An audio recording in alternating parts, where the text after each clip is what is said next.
Hello friends, welcome to Quest for Knowledge. My name is Nakhma and today we are going to learn about planning. This is chapter number 4 of business studies and for the class 12 students. So let's get started.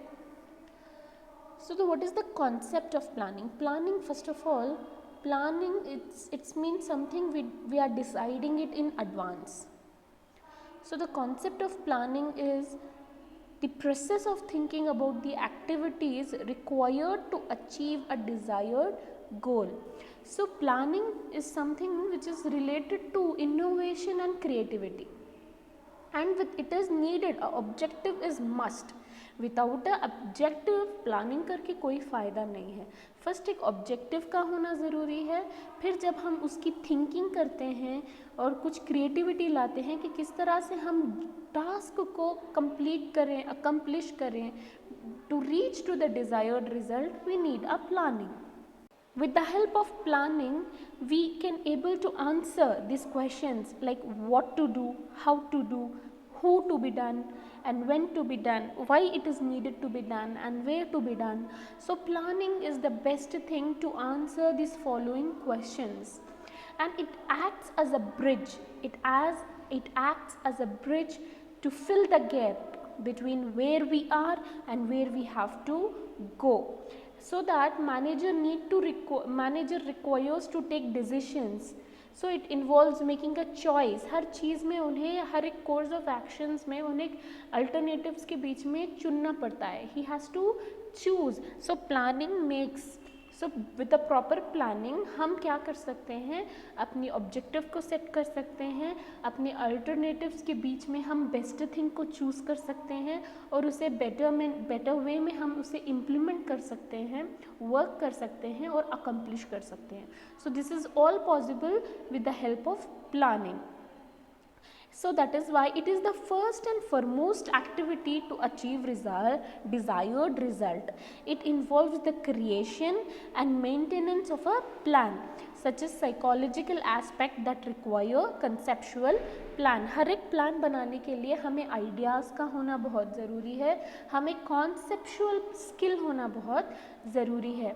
तो it's not something manual work, मेहनत करके कुछ हम कर सकते हैं, तो it's not possible. We need to have a very good brains to think about it and to make way for the betterment and to make way for the achievement. तो for example आप छोटी सी बात को ले लीजिए, अगर कोई आप ट्रिप पे जाना चाहते हैं तो आप कितना प्लानिंग करते हैं कि हम बाई कार जाएंगे या बाई ट्रेन जाएंगे या कौन से होटल बुक करेंगे या कितने दिन के लिए जाएंगे, कैसे जाएंगे. तो हर सवाल हम प्लानिंग के ज़रिए से कितना ख़र्चा होगा. तो जब एक छोटी सी ट्रिप के लिए जाने के लिए हमें इतना प्लान करना पड़ता है, या सुबह का नाश्ता बनाने के लिए हमें इतना प्लानिंग करना पड़ता है कि क्या पकाएं, कैसे पकाएं, कितने लोगों के लिए पकाएं, कितना क्वांटिटी में पकाएं. तो इन छोटी छोटी चीज़ों के लिए प्लानिंग की ज़रूरत है. तो एक बिज़नेस चलाने के लिए भी प्लानिंग की बहुत ही ज़रूरत है. तो that is why manager has to see all the aspects कि फॉर एग्ज़ाम्पल अब बिज़नेस चल रहा है तो उसको हम और प्रॉफिटेबल कैसे करें, इसके लिए क्या क्या पॉलिसीज़ ले आएँ, किस तरह से उस पॉलिसीज़ को इम्प्लीमेंट करें, क्या टेक्नोलॉजी अपडेट करें या नहीं. ये डिसीजन अच्छा होगा कि अगर हम बहुत सारा पैसा जो है टेक्नोलॉजी में लगाएं, will it be very benefit to the company और नॉट. तो इन सब चीज़ों का जवाब एक बेहतर प्लानिंग ही दे सकता है. So this is all about the concept. So let's move on and understand about the importance of planning. Planning रहने से क्या होता है, we get direction. आप मिशन मंगल देख लीजिए example. When they have the proper planning, it gives us direction towards the accomplishment of the task of towards the objective. तो planning से हमें डायरेक्शन मिलता है कि हमें किस तरह से काम करना है, कैसे काम करना है, किस हद में काम करना है. And planning reduces risk of uncertainty. जब हम कुछ प्लान करते हैं तो हम उस प्लान के अकॉर्डिंग चलते हैं, तो जिसकी वजह से हम अनसर्टेनिटी को क्या कर सकते हैं, रिड्यूस कर सकते हैं, उसकी रिस्क को रिड्यूस कर सकते हैं. So planning reduces the uncertainty and we can we can change ourselves to the changing situation also, and we can try to perform our level best when we decide our in advance how the task to be performed. So planning reduces overlapping and wasteful activities. तो planning हम जब करते हैं तो क्या होता है, we allot the correct people for the correct jobs, तो जिसकी वजह से क्या है, रिडक्शन होती है वेस्टफुल एक्टिविटीज़ में, कोई टाइम पास नहीं करेगा, इनएफिशिएंसी अगर है तो उस पर हम करेक्टिव मेजर्स ले सकते हैं, हमको पता चल जाता है कि कौन अपना काम बराबर से नहीं कर रहा है. सो मिसअंडरस्टैंडिंग कन्फ्यूजन्स को हम कम कर सकते हैं, रिसोर्सेज को वेस्ट होने से बचा सकते हैं. फॉर एग्जांपल, अब जब हम अलॉट करते हैं कि ये डिपार्टमेंट स्टिचिंग का है, आप लोग स्टिचिंग संभालोगे, आप लोग कटिंग संभालोगे, आप पैकिंग संभालोगे, तो इससे क्या हो जाता है, उनकी जिम्मेदारी बन जाती है वो सब चीज़ों को कंप्लीट करने के लिए. तो इसमें मिसअंडरस्टैंडिंग नहीं होगी, कन्फ्यूजन नहीं होगा, सब अपना काम अपने अपने हिसाब से एफिशिएंटली कोशिश करेंगे. अगर कोई दो इनएफिशिएंट हो रहा है तो हमें पता चल जाएगा कि कौन से डिपार्टमेंट से प्रॉब्लम आ रही है और किन की वजह क्या है, तो जिसकी वजह से हम करेक्टिव मेजर्स लेकर उनको ठीक भी कर सकते हैं. So that is why proper planning होने से it reduces overlapping and wasteful activities. Planning promotes innovative ideas. So अब देख लीजिए, I could give you a proper example like innovative ideas. जब हम प्लानिंग करते हैं, फॉर एग्जाम्पल आप मिशन मंगल ही एग्जाम्पल ले लीजिए please. I am extremely sorry for repeating this topic again and again, but still it can give you an idea. जब उनको पता, जब ऐसा था कि that they want a very very strong thing, जो है उनको वेट, रॉकेट का वेट कम करना होता है, तो दे वर थिंकिंग कि क्या करना है, कि किस तरह से रॉकेट का वेट जो है कम कर सकें. तो उन्होंने एक बेहतरीन आइडिया निकाला that plastic could be very good. Plastic could be जो है सोलार के कुछ भी वहाँ वो टेम्परेचर हो, वो जो है आराम से वो सरवाइव कर सकता है. So it's a very great and a very innovative ideas. तो प्लानिंग से क्या होता है, इनोवेटिव आइडियाज़ निकल आते हैं. तो ये एक इनोवेटिव आइडिया. और दूसरी बात रही, जब अगर कुछ डिस्ट्रैक्शन हो जाए, आई मीन डिस्ट्रक्शन हो जाए, या कोई कुछ कॉमेट वगैरह हिट कर जाए, कुछ होता है ना स्पेस में, तो इस तरह अगर हो गया तो किस तरह से हम डैमेज से बचाएं. तो another scientist brings the idea कि वॉल्वरिन यूज़ करेंगे तो it has a self repair system. It is a cloth, it is a Wolverine cloth which has a self repair system. तो क्या होता है, planning promotes innovative ideas to reach to the mission, to the objective. So that is the thing. Planning facilitate decision making. तो proper planning रहने से उनको decision making में क्या होता है, easy होता है.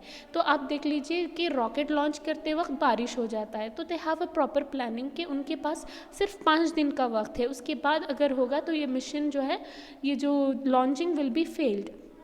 तो उन्होंने सिर्फ 5. सो प्रॉपर प्लानिंग क्या करता है, डिसीजन मेकिंग में बहुत ही हेल्प करता है. Planning establishes standards for controlling. तो एक बार क्या हो जाता है, for example in that movie, just take a example of that movie, तो सडनली पूरा जो कंट्रोल होता है वो स्टैंड बाय में हो जाता है, शट डाउन हो जाता है, and they lose all the communication. So what happens, she tries to do the controlling and another actor who she just switch off everything and switch it on and everything gets back to control. तो planning में जो है हर चीज़ जो है हमारे हिसाब से नहीं होता है, कभी कभार क्या हो जाता है, कुछ ना कुछ ऊंच नीच हो जाती है. So on that time we have to, when we have a proper planning, it gives us a standard for controlling. So this is all are the importance of planning. And let's understand the feature of planning. Planning focus on achieving objective. अगर कुछ objective है तो उसी पे ज़्यादा focus करता है. Without objective planning करके क्या फ़ायदा. अगर आपको ट्रिप पे जाना ही नहीं तो आप बस की टिकट चेक करके, होटल्स की बुकिंग चेक करके क्या फ़ायदा. So it must have to planning focus on achieving objective. Planning is a primary function of management. तो आप जो है हर चीज़ में आपका प्लानिंग इट्स द फर्स्ट। आप कुछ भी करें, कुछ भी डिपार्टमेंट हो, चाहे वो फिनांस डिपार्टमेंट हो, एडवर्टाइजिंग डिपार्टमेंट हो, मार्केटिंग डिपार्टमेंट हो, सेलिंग डिपार्टमेंट हो, मगर उसमें मैनेजमेंट का पहला हिस्सा आता है प्लानिंग का। Planning is pervasive. Planning is pervasive, यानी कि ऐसा नहीं कि पहले हमने प्लान कर दिया फिर प्लानिंग की ज़रूरत ही नहीं, ऐसा नहीं। हर चीज़ में, हर एक लेवल में प्लानिंग का होना बहुत ही ज़रूरी है। For example when you take to the top level management, they will do the planning for the whole of the organization, but the planning will be differs, planning differs according to the level of the organization, level of the management. So when the top bottom level managers, what they will plan, they will plan how the operation to be implemented, how to get the completion of the work, like that they will do the planning. And the operational planning, the down level workers, they will do the planning according to how to manage, एक दिन में कितना काम करना है, operational level planning they will do. So planning अलग हो सकता है, मगर प्लानिंग तो होगा ही होगा हर एक लेवल ऑफ मैनेजमेंट में। So planning could be different, it differs from the levels of management, but still planning is pervasive. It is required to every level of management. Planning is continuous. It is not something like one time we have done and that is it. It is, planning should be continuous. It is prepared for a specific period of time, like a month, like 6 months or a year. So at the end of that period there is a need for a new plan to be drawn on the basis of new requirement and future condition. तो planning जो है it is continuous. अब आप एक plan बनाते हो, उसका जो है कंप्लीशन होता है एक 6 मंथ में हो सकता है, या 1 मंथ में हो सकता है, या 1 ईयर भी ले सकता है। और जब वो प्लान ख़त्म हो जाता है, आप फुलफ़िल कर देते हो, तो फिर अपने फ्यूचरिस्टिक जो अपॉर्चुनिटीज़ हैं उसके हिसाब से आप दूसरा प्लान बनाते हैं। So that is why planning is continuous. For example आप टेंथ में 80% लाएंगे, आपने सोचा, फिर आप 11th पे गए, 11th स्टैंडर्ड पे गए, आपने फिर प्लानिंग किया कि मैं कॉमर्स लूँगी, ऐसे ऐसे करके, फिर आपने 12th, तो आपका प्लानिंग जो है it is continuous. Planning is futuristic. तो अब हम बैठ के यहाँ मतलब अपने प्रेजेंट में अब हम प्लान कर रहे होते हैं कि हाँ मैं डिग्री में BBA लूँगी या BCom लूँगी, सो दिस इज़ प्लानिंग। तो इसी तरह बिजनेस में भी क्या होता है, दे बी ऑलवेज फ्यूचरिस्टिक। तो मैं अपने प्रोडक्ट को एक्सपैंड करूँगा, एक्सपोर्ट करूँगा, मैं I will sign a deal, I sign a contract with, I will make a new business in another state और अनदर कंट्री। तो it's like that planning is futuristic. So it is always about looking ahead and preparing for the future. So that is why the purpose of planning is to meet future event effectively to the best advantage of an organization. It is always like peeping towards the future and analyzing and predicting it. So planning regarded as a forward looking function based on forecasting. तो इसको इसमें जो है हम planning is is futuristic, why because we plan for the future. हम थोड़ा बहुत forecast करते हैं, प्रेडिक्ट करते हैं फ्यूचर को, जैसे कि किस तरह होगा सेल्स। अब आने वाले मंथ में दिवाली आ रही है, तो किस तरह से हम सेल्स को बढ़ाएं, किस तरह से अपनी प्रोडक्ट को बनाएं और किस तरह से उसे हम बेचें। सो this is futuristic. Planning involves decision making. तो हर एक अल्टरनेटिव होता है, बहुत ही चॉइसेस होते हैं जिसे हमें बेस्ट चॉइस चुनना पड़ता है। जैसे कि हम किस तरह के एथनिक वेयर्स, ज़्यादा से ज़्यादा हम इम्पोर्टेंस एथनिक वेयर्स को दें, बिकॉज सीजन्स हैं, फेस्टिव सीजन्स हैं, नवरात्रि है, दिवाली है, या हम ज़्यादा से ज़्यादा प्रोफेशनल वेयर बनाएं। तो they have to make the choice between that. So that is why planning involves decision making. कि कलर किस तरह से रखें, तो अपने प्रोडक्ट का कलर किस तरह से रखें, पैकिंग में कुछ इनोवेशंस लाएं या नहीं, प्राइजेस में कुछ चेंजेस लाएं या नहीं। सो this is all like planning involves decision making. Planning is a mental exercise. Planning जो है सिर्फ हाथ पैर हिलाने से कुछ नहीं होगा, प्लानिंग जो है it is a mental exercise. इसमें बहुत ज़्यादा ब्रेन का होना, माइंड का होना, इंटेलिजेंस का होना, इमेजिनेशन का होना और प्रॉपर साउंड स्ट्रॉन्ग जजमेंट का होना बहुत ही ज़रूरी है। और क्योंकि थिंकिंग जो है, डूइंग से पहले जो है thinking is best. So before doing anything, we need to think. So that is why planning requires logical, systematic thinking, and we need a analytical mind. So that is why it is mental exercise. So let's move on and understand about the limitations. Planning leads to rigidity. So in an organization, a well-defined plan is drawn up with specific goal to be achieved within a specific time frame. So this plan then decide the future course of action and may not be in position, manager may not be in position to change it. This kind of rigidity in plans may create difficulty. तो अगर हम किसी plan को बनाते हैं तो उसके plan के अकॉर्डिंग हमें चलना होगा, अपने आप को चेंज करना होगा. अगर हम उस तरह के फ्लेक्सिबल नहीं रहेंगे तो ये क्या करता है, इट लीड्स टू रिजिडिटी. हम अब जब चेंज के लायक नहीं बनना चाहते हैं, when we don't want to cope up with the change, तो planning, pre decided plan is not good, because when sometime what happens, circumstances get changed. So that is why to may not turn out to be in organizations. तो planning leads to rigidity, यानी कि हमें हमारा mind को narrow बना देता है. सो that is why this is a limitation, but it is very good to have a pre-planned, everything is very good, but sometimes when we pre-plan and the circumstances change, suddenly we need to cope up with the change. What happens? Planning leads to, when the manager is not ready for that change, it leads to rigidity. Planning में not work in a dynamic environment. तो ऐसी environment, for example जैसे कि आप technology based business को देख लीजिए, जहाँ पे टेक्नोलॉजी हमेशा चेंज होता ही रहता है, वहाँ पे अगर हम प्लानिंग करेंगे, या ऐसी एनवायरनमेंट में जहाँ पे चेंजेस बहुत ही क्विकली होती है, तो वहाँ पे प्लानिंग जो है उतना काम नहीं करेगा. So that is the limitation. Planning reduces creativity. तो प्लानिंग जो है, अगर हम हर चीज़ को एडवांस में सोच के रखेंगे तो ये क्रिएटिविटी को रोकता है.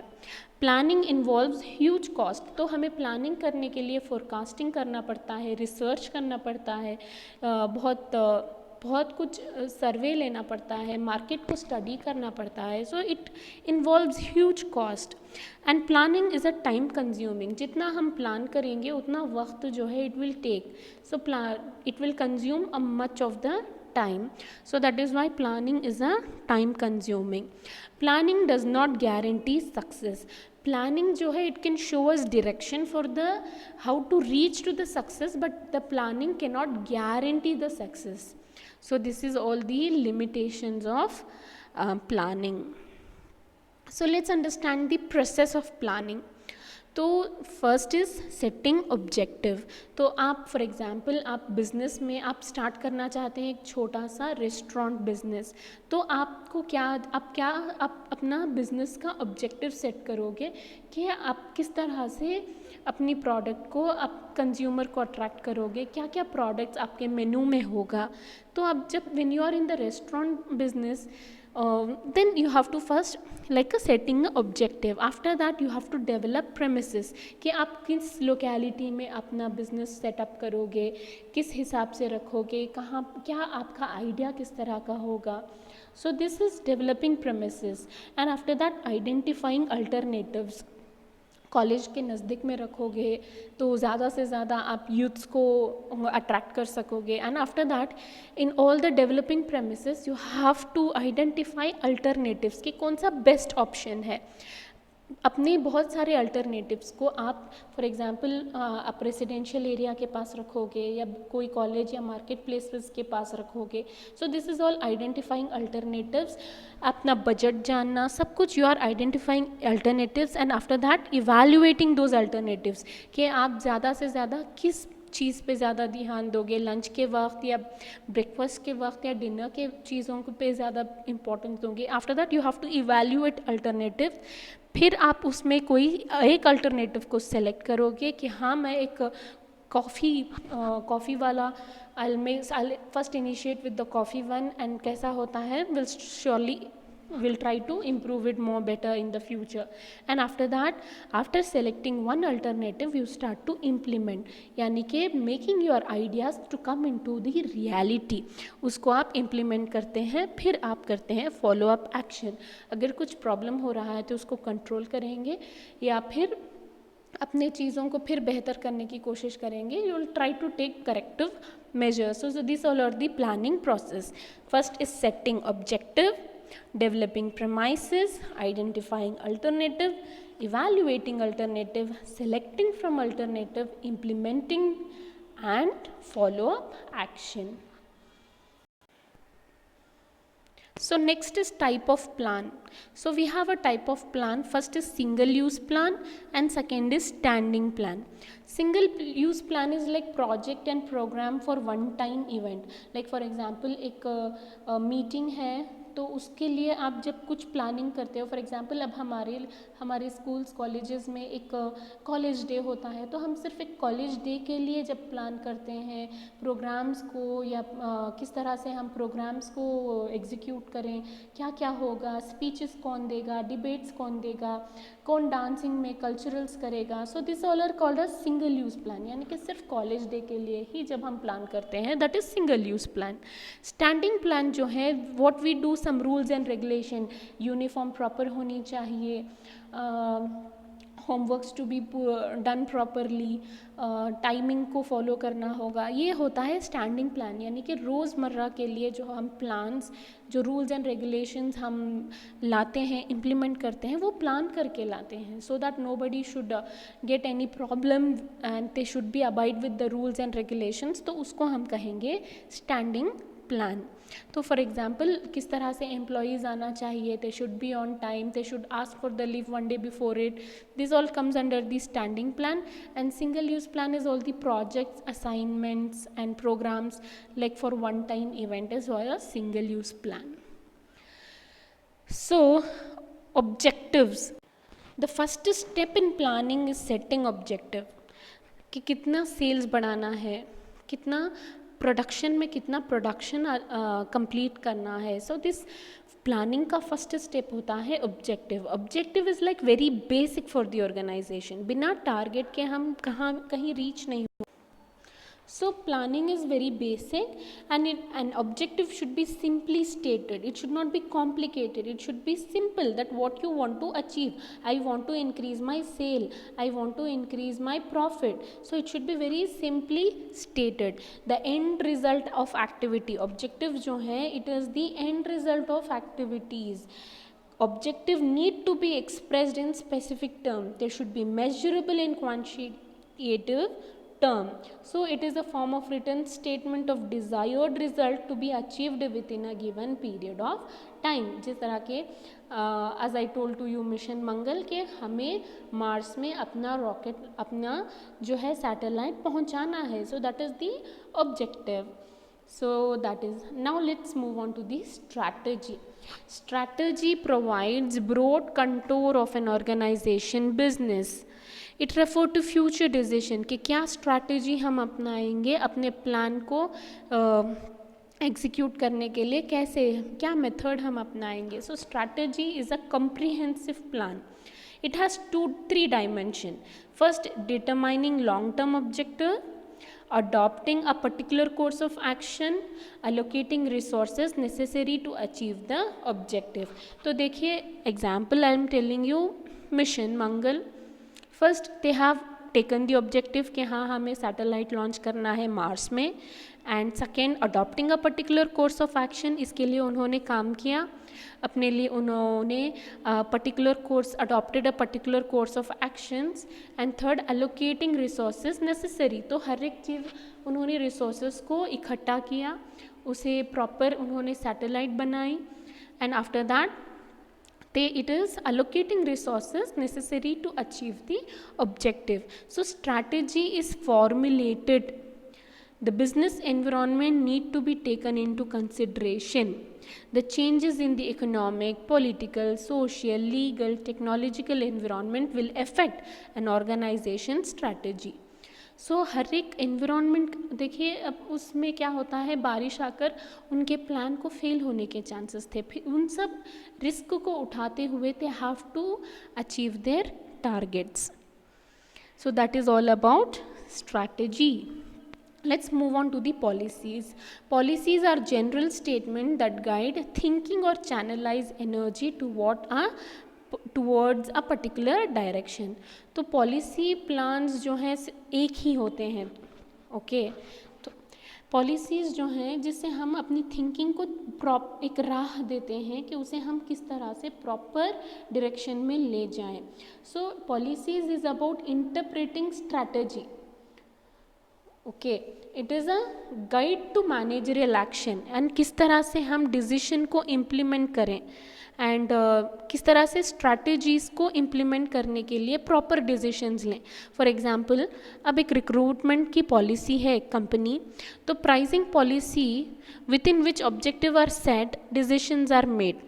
So if there is an established policy, becomes easier to resolve problem or issue. As such, a policy is the general response to the particular problem or situation. जो particular problem और situation है उसे deal करता है policy. So major companies are for all to know: customer, clients, competitors. So minor policies contain minute detail of information like employees of an organization. So that all comes under the policy. Procedure यानी कि जो हमने policies ले रखी हैं तो उसका हम किस तरह से उस प्रोसीजर को फॉलो करें. प्रोसीजर्स आर स्टेप्स कि हम किस तरह से अपनी एक्टिविटीज़ को कैरी करें. दे स्पेसिफाइड इन क्रोनोलॉजिकल ऑर्डर, यानी कि टाइमली इवेंट में हम किस तरह से, पहले हम जाते हैं काउंटर. अब बैंक में जाइए तो बैंक में जाकर आप चेक डिपॉजिट करने का किस तरह का प्रोसीजर है.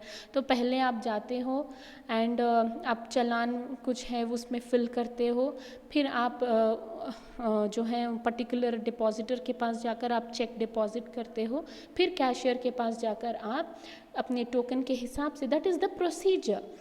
तो it is the step how to carry out activity.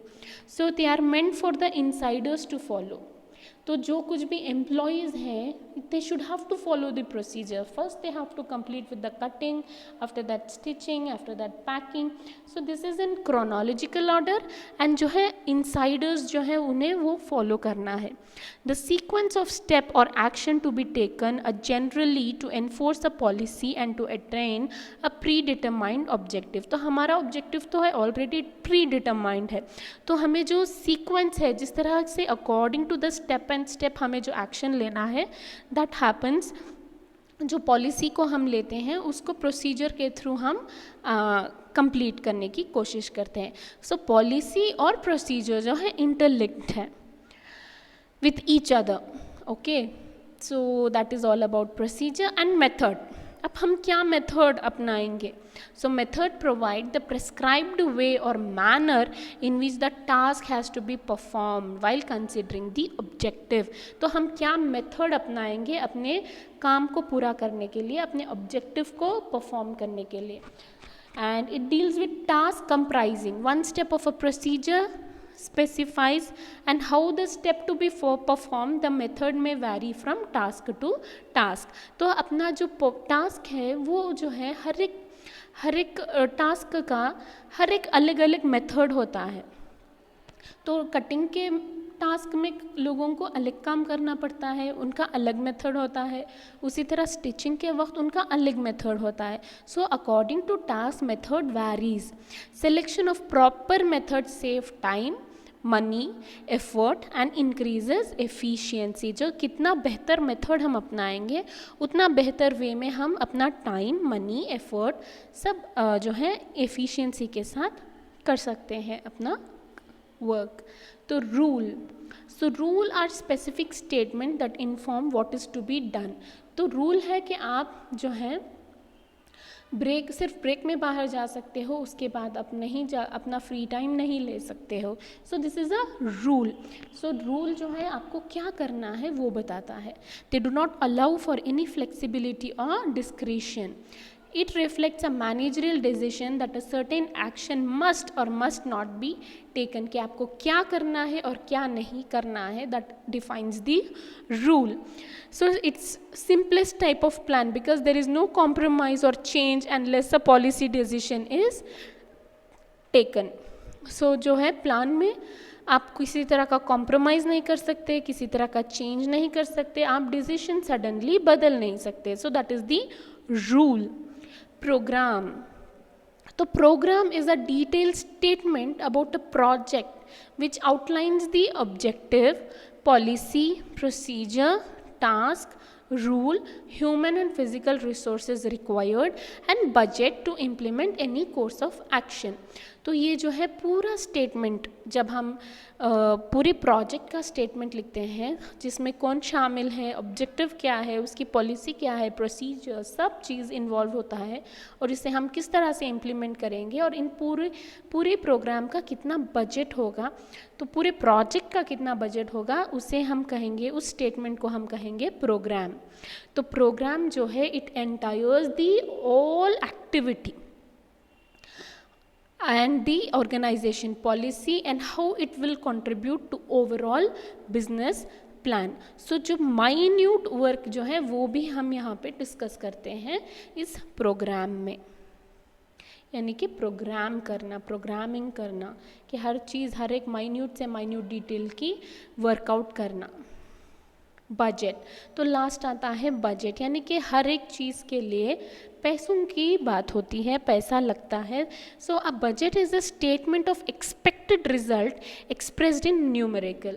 तो पहला क्या होता है, एग्जाम्पल आप देख लीजिए, mission Mangal please, I am extremely sorry but what is that, it gives you a knowledge that उनका बजट था 600, फिर रिड्यूस हो गया 400, फिर 400 करोड़ के बजट में they have managed to reach to Mars. So that is why. तो इसी तरह बिजनेस में भी जो है बजट का होता है कि आप सिर्फ 2 करोड़ में आपको जो है एक न्यू बिजनेस सेटअप करना है एंड बजट उतना ही है, इससे बढ़कर हम कुछ नहीं कर सकते हैं. Like that it when we expect result expressed in numerical, it is a plant which quantifies future facts and figures and that is called as budget. So budget represent all item in number, so it becomes easier to compare actual figure with expected figure and to take corrective action subsequently. तो आपके पास जो है, हाँ, अब हमारे पास जो है sales इतना हो रहा है, we want to reach to this sales. तो जब हम नंबर्स में कंपैरिजन करते हैं तो इट बिकम्स वेरी ईजियर कि हम कहाँ हैं और हमें कहाँ रीच होना है. सो that is all about budget. Budget making involves forecasting. तो आप घर बना रहे हो तो सीमेंट का कितना होगा, ब्रिक्स का कितना होगा, लेबर्स का कितना होगा, तो प्लान, तो ये जो है इट इन्वॉल्व्स फोरकास्टिंग. और फ्यूचर में कुछ पैसे सीमेंट्स के बढ़ रहे हैं या नहीं, या क्या रेट है, सो इट इन्वॉल्व्स दी.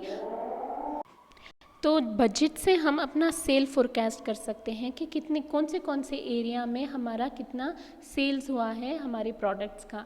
तो एक बजट से और कितना सेल्स हो सकता है फ्यूचर में, उसके बारे में भी हम इम्प्रूवमेंट कर सकते हैं. तो जब हम फ्यूचर फोरकास्ट करते हैं तो ये प्लानिंग में ज़रूर आता है. तो हमें फॉर एग्जांपल कैश बजट होता है जिससे हम बता सकते हैं कि कितना कैश इनफ्लो है और कितना कैश आउटफ्लो है. कैश इनफ्लो यानी कि कितना पैसा, जैसे कि how we are getting from sales, and cash outflows means हमारी एक्सपेंडिचर्स और एक्सपेंसेस जो हम कॉस्ट मीट करते हैं. सो हमारा जो है पैसा सरप्लस में है या डेफिशिएंसी में है, यानी प्रॉफिट में है या लॉस में है, या इसको हम किस तरह से वर्क करें. सो that is all happens with the help of a proper budget. तो हमें ज़्यादा the management has to hold adequate cash balance for various purposes, but at the same time it should avoid excess balance of cash because जितना हम पैसा access रखेंगे उतना हमें कम return आएगा. हमें ज़रूरत है हर एक काम के लिए, हर एक पर्पस के लिए थोड़ा बहुत कैश बैलेंसेस रखें, बट ज़्यादा एक्सेस कैश रखने से क्या होता है, हमारी प्रॉफिट में कमी आ जाती है, there is no return. So that is why with great degree of caution and with utmost care we have to plan it according to the budget. So that is all about. Thank you very much. I hope you have understood. And अगर आपको video अच्छा लगा हो तो like कीजिए, subscribe कीजिए और अपने फ्रेंड्स के साथ शेयर कीजिए. Thank you very much.